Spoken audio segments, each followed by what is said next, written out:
분노, 왜곡된 사랑. 창세기 4장 1절부터 15절. 아담이 그의 아내 하와와 동침하매 하와가 임신하여 가인을 낳고 이르되 내가 여호와로 말미암아 득남하였다 하니라. 그가 또 가인의 아우 아벨을 낳았는데 아벨은 양치는 자였고 가인은 농사하는 자였더라. 세월이 지난 후에 가인은 땅의 소산으로 제물을 삼아 여호와께 드렸고 아벨은 자기도 양의 첫 새끼와 그 기름으로 드렸더니 여호와께서 아벨과 그의 제물은 받으셨으나 가인과 그의 제물은 받지 아니하신지라. 가인이 몹시 분하여 안색이 변하니 여호와께서 가인에게 이르시되 네가 분하여 함은 어찌 됨이며 안색이 변함은 어찌 됨이냐. 네가 선을 행하면 어찌 낯을 들지 못하겠느냐. 선을 행하지 아니하면 죄가 문에 엎드려 있느니라. 죄가 너를 원하나 너는 죄를 다스릴지니라. 가인이 그의 아우 아벨에게 말하고 그들이 들에 있을 때 가인이 그의 아우 아벨을 쳐 죽이니라. 여호와께서 가인에게 이르시되 내 아우 아벨이 어디 있느냐. 그가 이르되 내가 알지 못하나이다. 내가 내 아우를 지키는 자니이까. 이르시되 네가 무엇을 하였느냐. 내 아우의 핏소리가 땅에서부터 내게 호소하느니라. 땅이 그 입을 벌려 내 손에서부터 내 아우의 피를 받았은즉 내가 땅에서 저주를 받으리니 내가 밭을 갈아도 땅이 다시는 그 효력을 내게 주지 아니할 것이요 너는 땅에서 피하며 유리하는 자가 되리라. 가인이 여호와께 아뢰되 내 죄벌이 지기가 너무 무거우니이다. 주께서 오늘 이 지면에서 나를 쫓아내시온즉 내가 주의 낯을 배웁지 못하리니 내가 땅에서 피하며 유리하는 자가 될지라. 무릇 나를 만나는 자마다 나를 죽이겠나이다. 여호와께서 그에게 이르시되 그렇지 아니하다.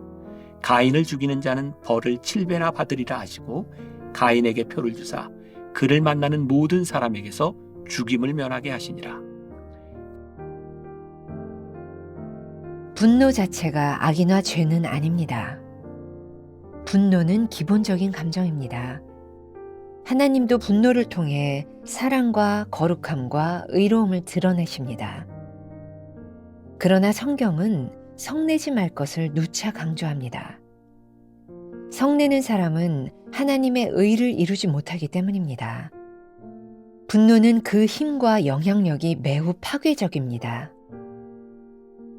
놀랍게도 분노의 동기는 사랑입니다. 분노는 사랑하는 대상이 위협당한다고 느낄 때 나타나는 반응입니다. 그 대상을 지켜내기 위해 격하게 반응하는 것입니다. 사람들은 자신의 이기심과 유한함, 왜곡된 사랑으로 인해 분노합니다. 제대로 평가받거나 인정받지 못하고 무시당한다고 느낄 때 반박당하거나 거절당할 때도 분노의 감정을 표출합니다. 그러나 하나님은 불의에 분노하시고 당신이 사랑하시는 피조물들의 안전과 평강과 기쁨을 지키고자 분노하십니다. 가인도 왜곡된 사랑과 자기애로 인해 분노했습니다. 가인은 자신의 제사가 거부당한 것을 부당하다고 여겼습니다. 하나님이 자신을 불공평하게 대하신다고 느꼈습니다. 분노가 치밀어 오르자 가인은 동생 아벨을 적으로 간주하고 끝내 살인을 저지르고 맙니다. 분노는 행동으로 이어지기 마련입니다. 죄의 소원이 죄악의 행동으로 옮겨지는 것입니다.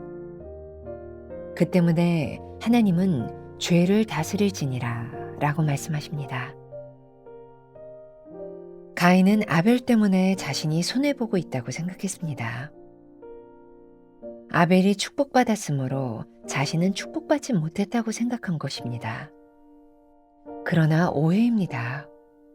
하나님은 특정한 누군가의 예물이 아닌 합당한 예물을 받으십니다.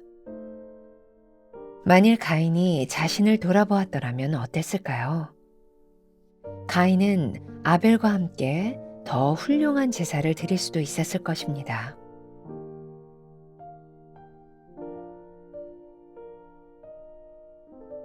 나는 무엇을 어떻게 사랑하고 있습니까? 어떤 것을 빼앗기면 격분하게 됩니까? 나를 공격적으로 만드는 사람이나 상황은 무엇입니까?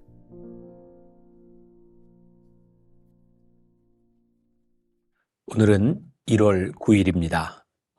오늘 묵상의 제목은 분노, 왜곡된 사랑이라는 제목입니다. 1월 한 달은 우리들이 계속해서 두 개의 길에 대해서 이야기를 나누고 있습니다. 생명의 길과 죽음의 길. 그리고 오늘은 또 역시 분노라고 하는 주제를 가지고 우리들이 어떤 길에 설 것인가. 오늘은 분노가 가지고 있는 문제에 대해서 이야기를 하려고 합니다. 오늘 이 묵상을 통해서는 여러분들 안에 분노가 얼마나 큰 문제인지 그것을 해결하는 것만으로도 가치 있는 일이라는 생각이 들고, 또 내일은 분노를 해결하는 방법에 대한 이야기를 나누게 될 것입니다. 오늘 본문은 창세기 4장 1절부터 15절까지에 나오는 우리가 잘 아는 이야기 가운데 하나입니다. 바로 가인과 아벨에 대한 이야기죠. 가인과 아벨이 하나님께 최초로 제사를 드렸을 때에 하나님께서 아벨의 제사는 받으셨지만 가인의 제물은 받지 않으셨어요. 그 일로 인하여 가인에게 일었던 분노, 그리고 그 분노가 얼마나 무섭게 살인으로 이어졌는지를 우리는 성경을 통해 보게 됩니다. 우리들 묵상집에 보면 오늘 묵상이 이런 제목으로 시작을 하고 있죠. 분노 자체가 악이나 죄는 아닙니다. 오늘 제가 여러분들과 함께 나누고 싶은 이야기는 이 분노라고 하는 이 감정, 이것은 우리 인간들에게 있는, 누구나에게 있는 기본적인 감정이다. 여기에서부터 오늘 말씀을 시작해 보려고 합니다. 성경을 통해 보면 예수님의 분노, 하나님의 분노, 이런 부분들도 보게 됩니다. 사실 하나님의 분노를 통해 우리는 이 거룩함과 의로움의 구별이 무엇인지를 보게 되기도 하죠. 그러니까 이 분노라고 하는 것은 하나님 안에서도 예수님에게서도 보여지는 것이니까 저나 여러분들 마음에 분노의 감정이 있다. 이것은 이것 자체가 잘못된 것은 아닐 것 같아요. 근데 성경은 잠언에서도 몇 번 그런 이야기가 나오고 있지만 성내지 말라라고 이야기를 하고 있거든요. 그러니까 우리가 이런 구분이 필요할 것 같아요. 우리들 속에 일어나는 분노의 감정, 그것은 굉장히 자연적인 것인데 이 분노라고 하는 감정이 성내는 것으로 표출되는 것, 이 부분이 우리들에게 문제일 것이다. 우리가 흔히 이런 말을 듣죠. 분노 조절 장애가 있다. 여기서 분노 조절 장애라고 하는 말이 그 의학적인 용어로는 disorder라고 하는 말을 쓰고 있어요. 분노 조절이 안 되는 것은 디스오더 된 겁니다. 뭔가 이렇게 규칙에서부터 제대로 가야 될 길에서부터 이렇게 벗어난 것. 그러니까 우리들이 분노가 일어나는 것은 우리들에게 자연적인 감정이지만 이것이 조절이 안 되고 성내는 데 가는 것, 그것이 우리들에게 문제다. 이것이 아주 치명적인 중세시대에는 죄 중에 하나라고 이야기를 하기도 합니다. 또 오늘 여러분들 묵상집에 보면 놀랍게도 분노의 동기는 사랑입니다 라고 하는 말이 있죠. 얼핏 들어서는 이게 무슨 말일까 이해가 잘 안 되기도 합니다. 그런데 오늘 교재에서 보면은 이런 문장을 쓰고 있죠. 분노는 사랑하는 대상이 위협당한다고 느낄 때 나타나는 반응이다. 그래서 그 대상을 지키기 위해서 격하게 반응하는 것이 분노로 일어날 수 있다. 그러니까 이 분노의 동기가 사랑일 수 있다는 거예요. 이 사람을 보호하기 위해서 우리 속에서 일어나는 정당한 분노의 감정도 있을 수 있다는 거예요. 그런데 문제는 무엇인가? 오늘 성경에 나타나는 가인을 통해서 우리가 보게 되는 것인데, 왜곡된 사랑, 그리고 왜곡된 자기 애로부터 이 분노가 표출되었고, 이 분노는 무서운 살인죄에 이르게 되었다는 거죠. 자, 오늘 본문으로 들어가 보면 가인의 이야기. 가인이 화가 나고 분노가 치밀었던 이유 가운데 하나는 자기의 제사, 자기의 제물이 하나님께 거부당한 것이었어요. 가인은 그런 생각을 하는 거죠. 이건 너무 불공평해. 왜 하나님께서 아벨의 제사만 받으시고 내 제사는 받지 않으시는 거야. 그의 분노를 치밀게 했던 불공평하다는 이 감정이 자기중심적인 자기애의 감정에서부터 나오는 것이라는 거예요. 하나님은 처음부터 한 사람만의 제사 제물을 받으신다고 말씀하지 않으셨어요. 결국 객관적으로 보면 가인의 제물과 아벨의 제물에 차이가 있는 거죠. 우리가 많이 들어왔던 것처럼 구별되었느냐, 구별되었지 않느냐에 의해서 하나님이 받으시느냐, 받지 않느냐가 결정되는 것입니다. 부당함의 정체, 부당하다고 느끼던 그 정체, 그게 바로 자기중심적이라는 거예요. 그러니까 오늘 우리들에게 분노가 일어날 때 우리들의 내면을 살펴보아야 하는 것이 있어요. 아, 이것이 정말 객관적인 문제인가? 아니면 내 속에 일어나는 개인적인 굉장히 이기적인 분노인가? 이 부분을 우리들이 생각해 보아야 하는 거죠. 얼마 전 뉴스에서 한참 나왔던 우리나라의 대통령이 이 캄보디아를 방문하고 나서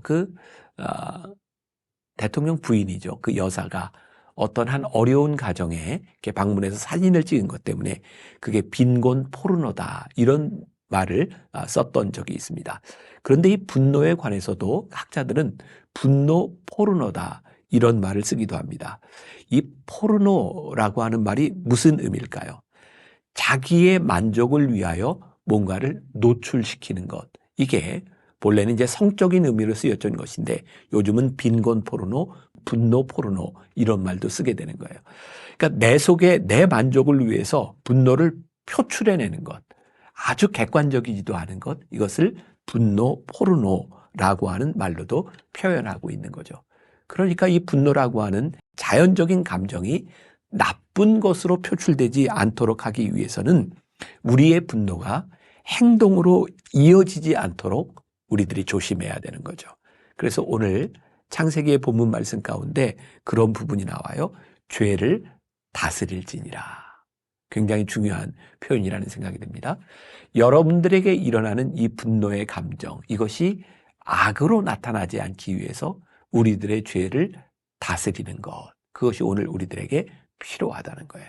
아마 오늘 하루를 살아가면서 여러분들에게 이런 분노의 감정들이 얼마든지 나타날 수 있을 거예요. 문제는 우리들에게 이 분노의 감정들이 나타날 때 우리들이 이 분노를 어떻게 다스리는가 하는 것이죠. 제가 오늘 말씀을 준비하면서 보았던 한 자료를 여러분들과 좀 나누려고 하는데 C.T. 응우엔이라고 하는 미국의 유타밸리대 철학가 교수가 2019년, 얼마 되지 않은 때예요. 뉴욕타임즈에 기고한 그 문장에서 분노 포르노라고 하는 것에 대해서 이렇게 이야기를 하고 있어요. 진정한 분노는 우리가 행동하고 불의에 맞서 싸우도록 동기를 부여한다. 분노 포르노는 이런 분노의 순기능을 약화한다는 점에서 매우 골칫거리다. 그러니까 우리가 우리의 분노가 오늘 의를 위해서 긍정적인 분노인지 아니면 우리의 분노로 인하여 우리의 욕망을 표출시키는 분노인지를 구별할 수 있다면 오늘 여러분들에게 굉장히 유익한 하루가 되리라고 생각합니다. 우리들 모두에게 일어나는 이 분노라고 하는 자연적인 감정이 왜곡되지 않도록, 죄로 빠지지 않도록 오늘 여러분들의 분노의 감정을 잘 생각하고 하나님 앞에서 나를 돌아볼 수 있으면 좋겠다.